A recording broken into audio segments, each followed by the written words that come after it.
Buenos días, doctor. Compañeros, les voy a hablar acerca de la incontinencia urinaria por tensión.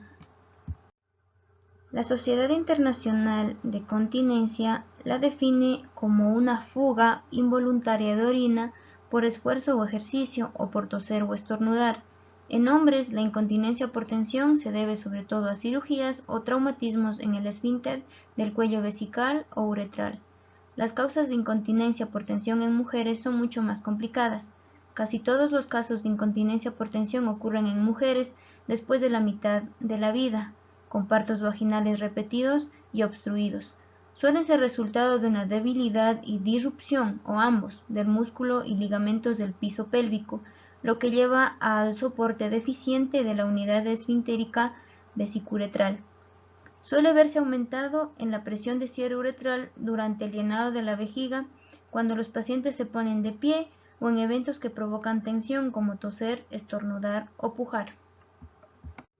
Con respecto a la anatomía, se considera que la incontinencia por tensión es causada por dos déficits anatómicos importantes, como es la hipermovilidad de la unidad esfintérica y la deficiencia intrínseca del esfínter. En la hipermovilidad, la suposición es que la estructura intrínseca del propio esfínter está intacta. Se reduce su eficacia de cierre por la excesiva movilidad y pérdida de soporte. Por lo tanto, las características anatómicas de incontinencia por tensión es hipermovilidad o una posición más inferior del segmento vesicuretral o una combinación de las dos. No obstante, muchos pacientes mantienen la continencia normal con hipermovilidad. Por lo tanto, se sugiere que todas las mujeres con incontinencia por tensión tienen algún grado de deficiencia intrínseca del esfínter. Las relaciones entre la uretra y la base de la vejiga y varios puntos óseos han sido objeto de mucho estudio. Durante muchos años, el ángulo vesicouretral posterior se ha considerado un factor clave que indica la presencia de incontinencia anatómica por tensión. Sin embargo, algunos autores han destacado también el eje de inclinación, que es el ángulo entre la línea uretral y el plano vertical. Otros investigadores destacan las referencias óseas en la pelvis en sus descripciones de la relación entre la base y la vejiga y la unión vesicouretral al punto púbico inferior sacrococcígeo. Aquí podemos observar en la imagen A los ángulos considerados cuando se evalúa la adecuación del soporte de la vejiga, como es el ángulo vesicouretral posterior y el ángulo de inclinación, mientras que en la imagen B observamos la línea del punto púbico inferior sacrococcígeo y su relación con la base de la vejiga y el segmento vesicouretral como referencia para el soporte pélvico adecuado.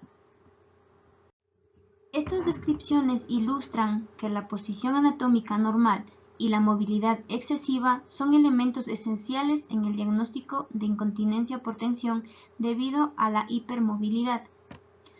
Para evaluar este aspecto de la incontinencia se recomienda un estudio cistográfico simplificado.